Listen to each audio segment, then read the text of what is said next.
Take a look at that. First signs of frost. The Yacon leaves have gone black. But they're still going. How are we doing? I'm Martin from Gardens for Life in Birdland Homestead. Jesus, would you look at the muck here. I'm trying to walk down this way. We had an awful lot of rain and we actually had a little frost there the other night, and it took back some of the Yacons and some of the more frost sensitive plants. The Yacons aren't really affected by a light frost, like -1 or 0, but the Yacons are the first to go, and before the first hard frost we'd rather dig them up because the crowns might actually get frost bitten, so that means they go black when they freeze and then thaw the next day, especially if the sun shines on them. They thaw a little too quick and they get frostbitten. So we don't want that because that can make the crowns go rotten over the winter when you're storing them. So you want to get those Yacons up out of the ground before the first hard frost, but keep them in the ground as long as you can until that happens. You can see here they are a little bit frostbitten, just the leaves. Looking away, the leaves are gone black there. And the rest of the plant is still intact and it's still soaking up sunlight, just like a solar panel. And it's still putting energy into its battery, which is the tubers, all the way under the ground here. And here's some of the ochas. I actually just tore up a couple of plants just to get some tubers. There's one still attached, you can see it. And they're really nice to eat. But I'm not going to eat these now because they're so valuable for plant propagation material. But for those of you who ordered oca and yacon and willow, those are all going out soon in the next couple of weeks towards the end of November as those plants come into season. And it's been a slow winter now and it's coming into a bit of a colder period. So that means that all these plants will be receding and finishing production for the winter, so they're hibernating, and that's the best time to harvest them. And we're going to get those harvested as soon as they are gone to sleep, and we'll send those out to you for those of you who placed an order on our website. And if you haven't checked yet, you can go to gardensforlife.ie/shop and take a look at what we've got to offer. We've over 100 different plants there, and roots and tubers and cuttings, all sorts of different things. Something for everyone, and lots of different food plants, medicinal plants, and even plants to grow your own firewood and kindling and building materials. As you can see, the American elder is nearly gone to sleep as they lose the leaves, and this is next year's leaf buds. Look at that. Isn't that amazing? And the raspberries are also nearly done. Once they've lost those leaves now, they'll be in production. We've already harvested some of the raspberries. Usually I harvest the ones that are grown into the pat first, just for convenience. But take a look at this. You get a good big plant. How to harvest a raspberry in a no-dig garden. Let's try and pull one up. See if I can do it with one hand. If I had a tripod, I'd put you down somewhere. Look at that. There's one. So I would just cut that off about 1 foot and then plant it in the ground, and that'll grow into a new raspberry plant, a new patch actually. I planted these here probably about 4 years ago now, and take a look at what you get. We've been eating raspberries here every summer and harvesting plants every winter, so it's perfect. Nature provides an abundance. Take a look at that. That's a good strong plant there. Now I'll be using these. Here's another one, that's a big one. But it's very easy to harvest plants and pull up weeds actually in a no-dig garden. This is no-dig. No-dig is basically just a place covered in either cardboard or plastic. Take away the plastic and put down your compost layer and just grow in that. And then we take it one step further for lower maintenance. After about year 3 usually, we just add a layer of wood chips because I'm sick and tired of doing the maintenance. And you can see here there's very few weeds actually.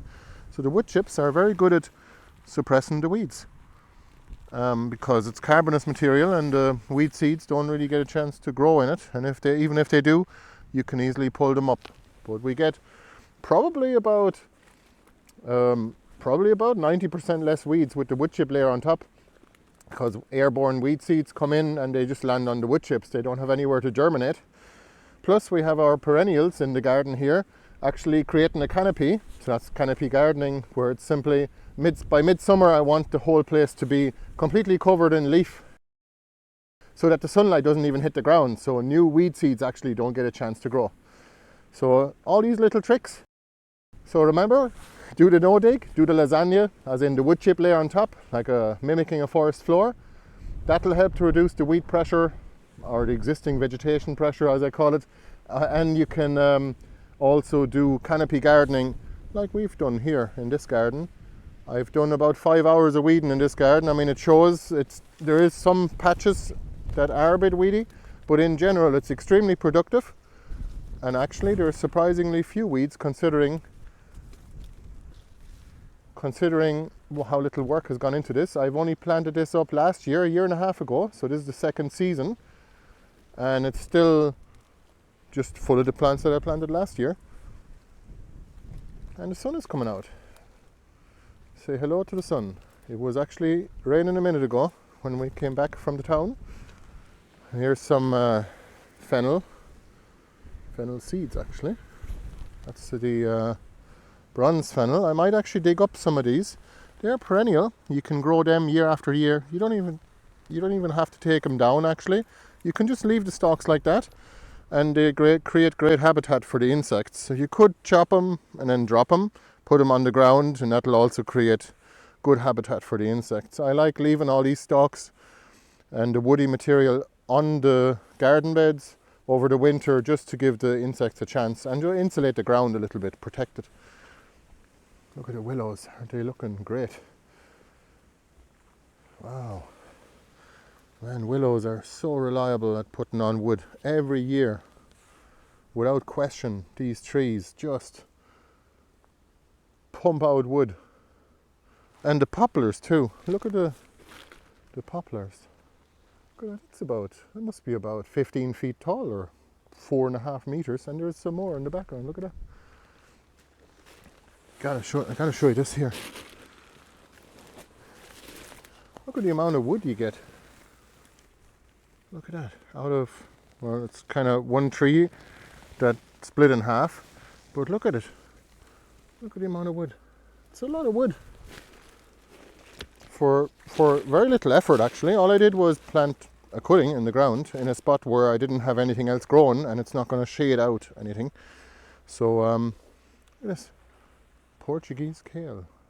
I always send out some Portuguese kale seeds and some feverfew and great mullein seeds with every order. Just a little free gift, and spread all these useful plants around Ireland and Europe. I think it's always a good idea to have some of the most basic food and medicinal plants actually. This is a Portuguese kale plant. Look at that. Look, there's my hand in comparison.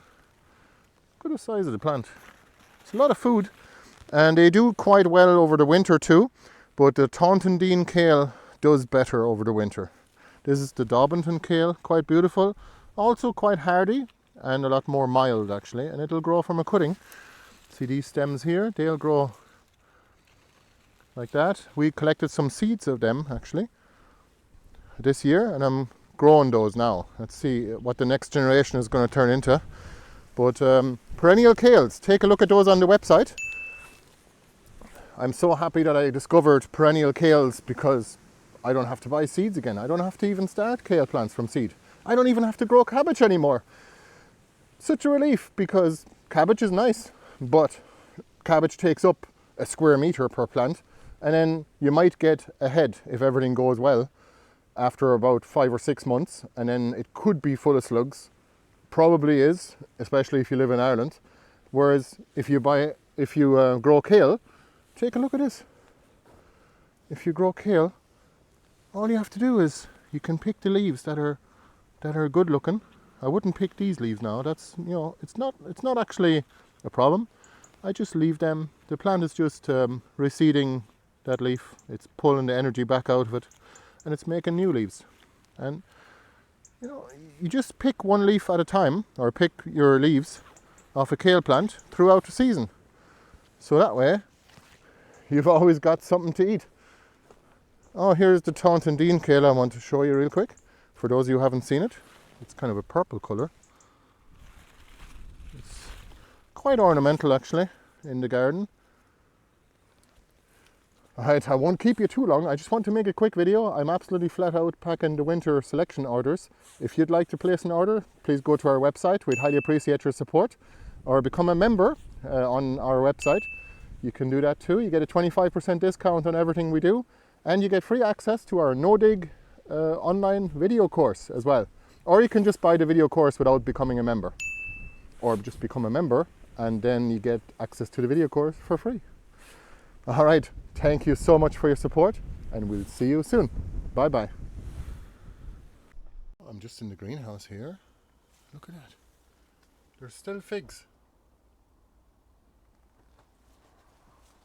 Look at the amount of figs here. Isn't that amazing?